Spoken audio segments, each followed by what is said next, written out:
marvelous equipment, but it still needs to get up to speed. In Demblin, how long were you there altogether? In Demblin, we were from 1942 to 44. Then in 1944, the Germans were realizing that the Russians are coming closer and closer, and they decided to transfer us to a different camp. Now, but as a child in Demblin, you're 8, 9, 10 years old. What did you do there? In the camp, I didn't do very much. I stayed pretty much hidden in the barracks most of the time because the women, the older people went out to work. So I really tried to avoid any sight. But I mean, the Germans knew that there were children in the camp. So I just stayed in the barracks and I played. If there were children in my barrack, I would play with the children, you know, sort of keep the kids in order. But I tried to avoid going out as much as possible. What did you play with? Nothing. You know, come to think of it now, there was nothing to play with. Probably just imaginary things that children usually make up their own imaginary things. Offhand, I can't remember what I played with. But I do remember one story very vividly.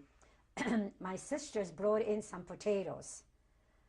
And there was a kitchen there that we could go and cook, you know, the food, if you had a potato, whatever.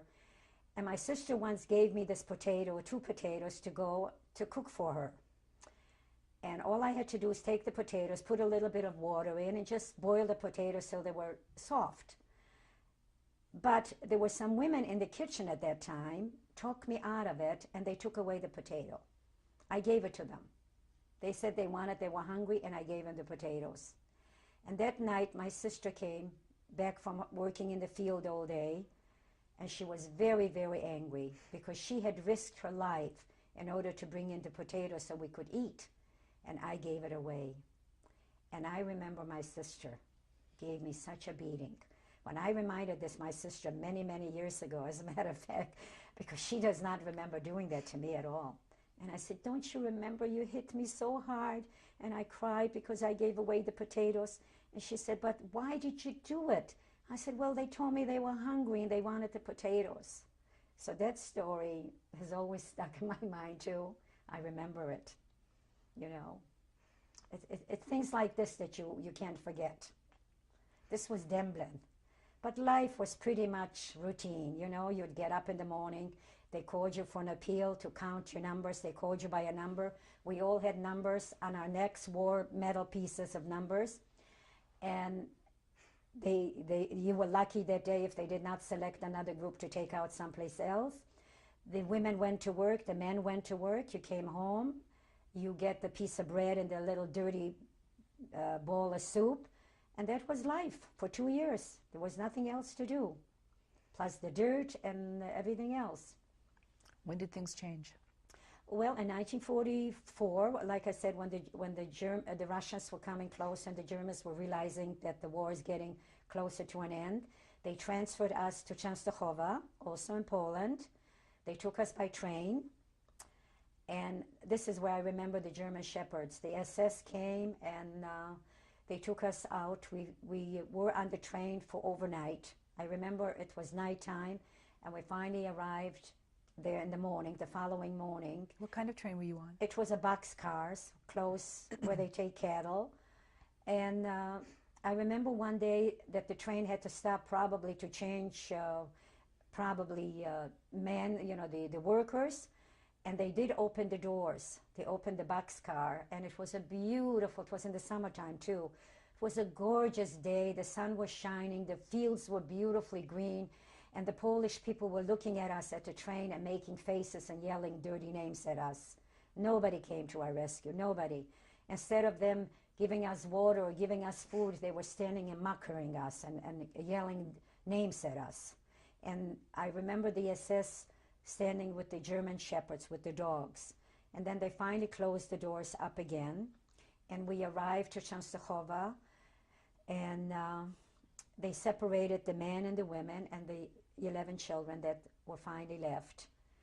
And I was there among the children. I was the oldest. At that time, I think I was already 11 years old. And I was holding a 6-month-old little baby that actually was born in the camp in Demblin. And the German looked at me, and he told me in German, schmeiß das Kind weg, throw the child away. And of course, I didn't want to throw the child away, so what I did, I put the child down. And I noticed that all the women were being disrobed. They had to throw away the old uniforms. And the men, I didn't see. The men were completely taken away in another section of the camp. And when the German told me to throw the child down, he also told me to run.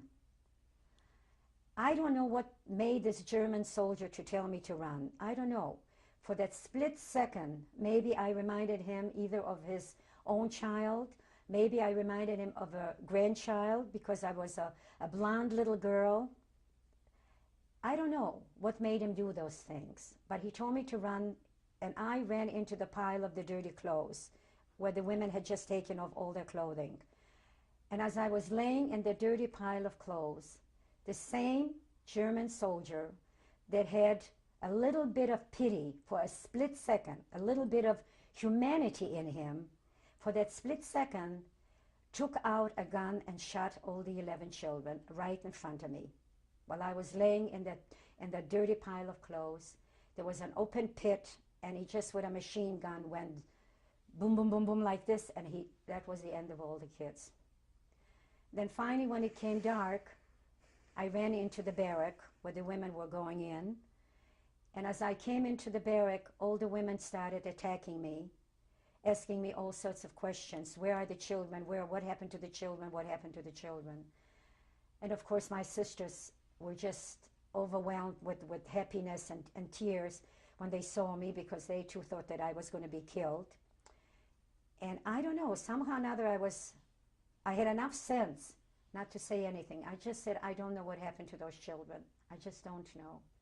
And eventually, of course, all the mothers learned the fate of their children, because the children never came back. So that was the first night when we arrived in Częstochowa. And then the following day, we had to get up again for the appeal and counting and giving us new numbers. And they had an ammunition factory, a bullet factory. And all the women and the men worked in the bullet factory, but not together. I worked with my sisters. What I used to do, and at that time I already had to go out to work. I was already older, and I was picking up the bullets that fell out of the machines. As they were making the bullets, sometimes a bullet that was not a perfect bullet would fall out, and I had to gather up all those bullets on the machine. And one day I remember, while I was being in the factory, my sister Anne, my sister Hannah, older sister, her machine got stuck. The bullets got stuck on one of the machines. And the couple, the woman that was there, the couple, took my sister aside and gave her 20 lashes with a leather strap right in front of everybody, because her machine got stuck. Not that she could help it, it wasn't her fault, but she punished her right away because her machine was not working. And finally they were able to fix the machine, and of course the bullets started coming. And this was pretty much for a whole year we did that. We worked in the factory making bullets. And life in there too was very, very bad. Again, the sanitation, the hunger, the morale already at that time was already beginning to get very, very bad, because it was already dragging out for 4 years. It didn't seem like the end is ever going to come.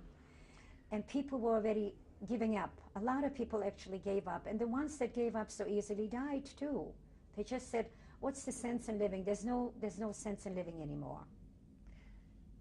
Reva, how much time did you spend in Częstochowa being afraid? In Częstochowa? Well, the whole year while I was there. Because even though I worked in the factory, my life still was very much in danger, because I still was a little girl. Tried to pretend that I was an adult, tried to pretend that I could work, you know? But my life was in danger every moment. I mean, any German could have just shot me, you know, nothing would have prevented him to kill me. But I guess, you know what, I've always had a belief that my destiny was to survive. I honestly feel that there was a reason for me to survive. And when you walk around and you're afraid of... Yeah. What is that like? Living in fear? Yes. Well, you never know. You're always constantly looking over your shoulder, because you never know is this going to be your last moment? Are you going to die tomorrow? You know, you're just never know. You're constantly fear that maybe any word I say or anything, any action that I do, this soldier might kill me. Because they had absolutely no, what is the word? They themselves, there was no morality there. I mean, this man, this soldier, the one that shot the 11 children, I don't know, he had no conscience. So what, you know, he could have just as well have killed me too. It's a terrible fear. Mm-hmm. It's a fear that nags at you constantly. When did things change in Częstochowa? Well, January 17, 1945. Things began to change. We had heard that the war was coming to an end. The Russians were coming closer and closer. And actually started January 16, 1945. And there was a lot of rumor going around in the camp, a lot of whispering going around that the Germans, they're losing the war, and that the Russians are coming in, and we're going to be liberated, and things like that. But of January 16th, and that evening, the Germans knew that the end was coming already. The Russians were pretty close to Częstochowa. They decided to take the people out of the camps. They came back at night, they took everybody out, and some they left in camp. They called out all the people for an appeal in the morning, all the women and men, and they called you by numbers. Now, when my number came up, my oldest sister Hannah walked out. When they called Reva Mandelbaum, my sister walked out, because she knew that if I would have gone out, I would have been killed that evening too. They were taking all the women and all the men, and they were putting him on trains. They were going to take him all to Buchenwald, to another camp, because the Germans were seeing that they were losing, and they didn't want the Russians to find anybody in the camps. They were trying to clean out the camp. So that night, they took my sister Hannah, instead of me, my sister Eda, and my brother, all out into the boxcars. My sister Hannah at that time was already 16 years old. And she knew that if I were to go, that I would have never survived. They would have killed me. So when they called my name, she walked out, knowing full well that she might never return, that she might be killed. So I was left in the camp with my sister Mindel. They didn't take everybody, they just left a few in the camp. And we were sitting the whole day while the other people were waiting on the boxcars. Meanwhile, the bombing started. The Russians were bombarding the city, Częstochowa. And they knew it because there were 5 camps in that city. And Częstochowa, too, was also very famous for the Black Madonna. It was a very Catholic, all Poland was Catholic, of course, 95% were Catholics. But Częstochowa had the Black Madonna. And so we were in this camp, and they had 5 different slave labor camps. So that night, the bombs were starting to fall. They were bombing the camp and the city all together. And I was sitting in the barracks with my sister Mindel. They had already taken away my sister Eda, my sister Hannah, and my brother Mark. How many were left in the barracks? 5. There were just 5 of us. My sister Mindel, my sister Eda, Hannah, and Moshe, my brother Mark. But you and Mindel were among how many? And Mindel, there were just a few hundred left in the camp. The rest were all taken out to the barracks, to the train. And we were sitting and waiting, and they started bombing the camp.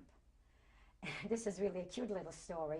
While my sister Mindel and I were sitting and they were bombing the camp, the Germans were already running away because they knew what was coming. My sister Mindel said to me, "Reva, you are a little girl, why don't you go out to the kitchen and see if we can find any food?" Being a 12-year-old little girl at that time, I didn't pay much attention. I said, "Okay, I'll run into the kitchen," because the Germans were already leaving. It was such complete chaos in the camp. And I ran into the kitchen, and unfortunately, I did not find any food. There was no bread or anything left at all. But I mean, I could have been killed because the bombs were falling. They were bombing the city. And my sister Mindel sends me out to look for food. So I ran out to the kitchen, and of course, I came back. There was no food. There was nothing left. And we stayed that whole night in the camp while the Germans were bombing, the Russians actually, were bombarding the camps and the city. And we were waiting and waiting and waiting. And then finally on January 17th of 1945 in the morning, we found that the people were not taken away.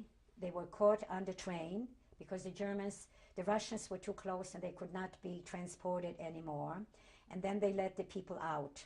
So all the people that were taken away that evening came back into the camp. But of course, at that point, we were already free because we were liberated by the Russians. But that's not the end of the story either, because the problem was when we were liberated, everybody was running in different directions. You know what it was like? Like you let animals out of a cage. You became so wild, you really did not know where to go or what to do. It was sheer chaos.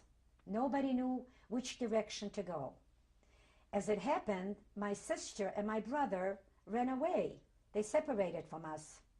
They were going in one direction, but we all had one goal. We all said to each other, when we survived, we all going to meet in the town where my mother and father were born, in Demblin, the first camp that we were at, because that was our parents' hometown. And a lot of my mother's family lived there, and we thought that if anybody at all had survived, that this is the place that they would go. So we all decided this is the place to go. So my sister, my brother split. They went in one direction, we went in another direction, and it was complete chaos in the camp. Complete chaos. Was it frightening? Were you frightened of the Russians? It was well, we did not really know the Russians because, you know, the Russians themselves were frightened because they too were very, very poor. It was a poor army. They had nothing to give us either. And what happened when they came into our camp, they were very, very angry with us because we made bullets. You know, we work in ammunition factories, make bullets to kill them. So they were very, very angry. You know, till they realized, of course, that we were prisoners. We were doing this not of our own free will. We had to do it. So it was sheer chaos in that camp, sheer chaos. People did not know which direction to run. You know, it's like animals in a cage. You know, when you open up a cage and you let animals out after they've been in a cage for a long, long time, they don't know what to do. They don't know which way to go. And people started running in each and every direction. Who did you go with? I always was with my older sister, Hannah. My older sister, she always watched over me. That's the sister that also went out when they called my name. She was the one. And had the Germans succeeded that night to take them all to Buchenwald, to that camp, she probably would have been killed because the war still went on. I was liberated January 17, 1945. The war did not end till May of 45. So had the Germans succeeded in taking their transport to the other camp, she probably would have been killed. So she really gave her life for me. And you know what? You found at a time like that that mothers and fathers would not have done things like that. Because during a war, you become somehow or another so selfish. You only think of yourself. You only think of your own survival. And everybody was so surprised when they called Reva Mandelbaum that my sister walked out. And everybody knew her name wasn't Reva. You know, they knew she was Hannah, not Reva. But nobody said a word. Did the Germans know? No, nobody knew. Nobody knew. She walked out. When they called Reva Mandelbaum, she walked out. And everybody in the camp knew, of course, who I was. And so you didn't find too many things like that. Because you became very, very selfish, very self-centered. Because when you starve of hunger, when you have nothing to look forward to, you become like this. You know, you only think of yourself. And this is what we found.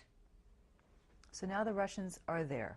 The Russians came in, they opened the gates were open, and you became like a free bird but nowhere to go. No country, no people that you could talk to. The Germans had disappeared.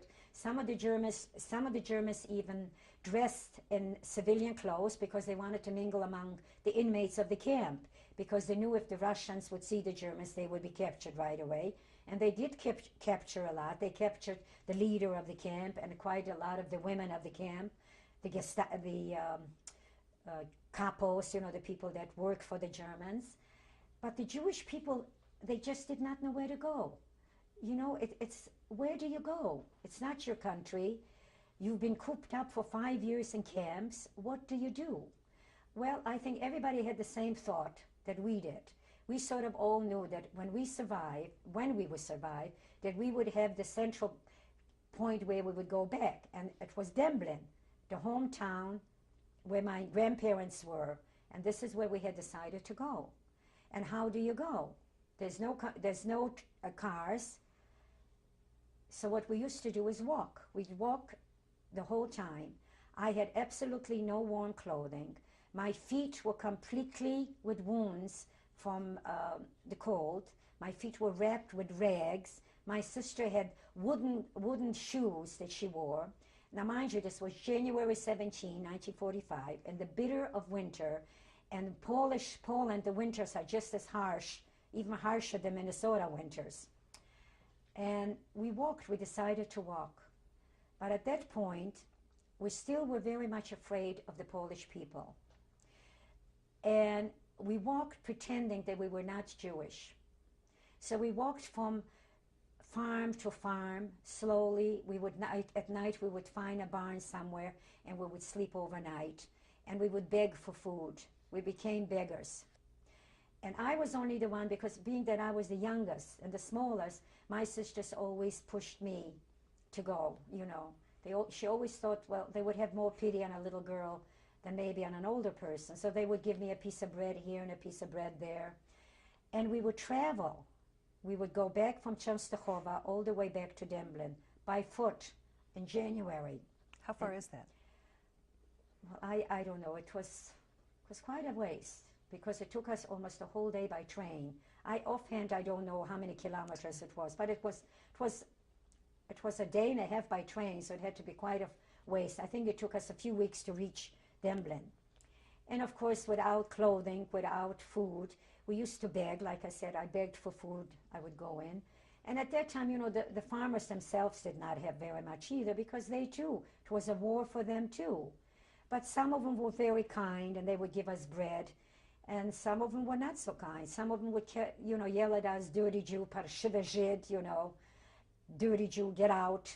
And some of them were kind. Some of them were kind. As a matter of fact, I remember once coming into a Polish home where they were giving us food, and they would give us shelter. They told us we could bathe, and they were very, very warm. But one day, this was still going on, going back as we were leaving the camp. I left this out. As we were leaving the camp, the Russians were still bombing the city. Because, you know, when you were liberated, you became like an animal. And the gates were open, and you just ran in different directions. Well, my sister Ann and my sister Eda and I stuck together. And as we were walking out of the camp, the Russians were still bombing the camps, and they were bombing the city. And a bomb fell right in front of us. One guy was killed. Another girl was wounded, terribly wounded. My sister was wounded on her head, but it was a flesh wound. But blood was starting, you know, coming out of, and we could see the blood in the snow. And we didn't know. We thought for sure she has really been hit badly. But fortunately for her, it was just a scratch type. It wasn't a deep cut, but it was bad enough where blood was coming out, and would see the blood in the snow. We finally were able, and my sister Eda, as she was hearing the bombs, you know, a bomb makes a certain sound when it's ready to fall. And as my sister Eda heard that sound, she grabbed me so hard, and she pulled me into the what are they called? Where the soldiers were laying. What are those called? Where the soldiers hide. A trench? Trenches. I couldn't think of the word. Trenches. So my sister Eda pulled me so hard that I fell into the trench. And I was saved, because had I walked, the bomb would have hit me too. And finally, after the bombs had, you know, quieted down and there were no bombs falling anymore, then we decided to walk. And we finally found a barn to hide in. And when we got into the barn, we were lucky. In that house, there were Russian soldiers. And they told us to come into the house. And this girl that was so terribly wounded, her whole stomach was just open. It was so horrible. You could see all the intestines inside. And she begged us. She says, please, please kill me. She says, please, I don't want to live. And of course, she died right in front of us, because she was just, her whole stomach was torn apart. And then we got into the home where the Russians were, the soldiers. and they were able to bandage my sister's head. They cut off some of the hair, and they were able to bandage her hair. It was mainly a flesh wound, but it was pretty deep. Thank God for them that they were able to clean her up. And then they gave us some food, and we were on our way. We stayed there overnight, and then we decided to keep going. And then we kept walking and walking and walking, till finally we reached Demblin. And Demblin was the city where we were in the camp for 2 years. That's the same place. And of course, when we got there, January 1945, there was nobody there. Nobody had survived. And we were there for a little bit, for a little while. And what did you hope to see there when you got there? well, we were hoping that we would find our father. We knew was dead because our father had been killed right away. We were hoping that maybe my mother or my sister, aunts and uncles, somebody could have survived. We were hoping that we would find somebody, because we sort of had a central point that we said, if anybody survives, we're going back to there. We knew that there was nothing in Warsaw because Warsaw was destroyed during the uprising of April of 1943, when they had the uprising. So we knew Warsaw was not left anymore to go back to. And Demblin was a small town. We thought we would go back there, thinking that maybe my aunts and uncles had survived. But when we came there, there was nothing there. And the Polish people were not very nice. They just were not nice. They did not treat us very nicely. We found a bombed out house without a roof. And whoever was there, the people that came, gathered just like we did, we stayed in that house. It was the bitter cold, bitter winter, no food. The Russians even had less food than the Germans. They had nothing, the Russians. And I used to go to the garbage looking for food. And most of the time I would find like potato peelings. And I would bring it home to this house where we stayed, this bombed out house. And we would boil it in water, and eat it. Till today I cannot stand a potato with peelings, because it still reminds me of the potato peelings I ate, And we stayed there a while in this city, Demblin. We wanted to wait and see if somebody would come. Maybe somebody, by a miracle, would survive. And of course, nobody had. Nobody came back. Nobody. How long did you stay? We stayed there till, I think, March, because I think we stayed there a few months. We waited there. This was January. We stayed there till it got warmer, I think April or March. And we had heard that the city of Lublin, which is not far from Demblin, which is about maybe 50 kilometers, it was sort of the gathering point of the Jewish people. A lot of people were coming back to that, and they were organizing. They, at that point, already had an organization. People were organizing, trying to put you, and there was an army barracks, and where they had army cards, and that's where they organized all the people to come. Mm-hmm. And when you came there, you put, they put names on a certain list of the survivors who survived. So in other words, whoever came back, they could see a name of people. And of course, you looked and you looked and you couldn't find your own name.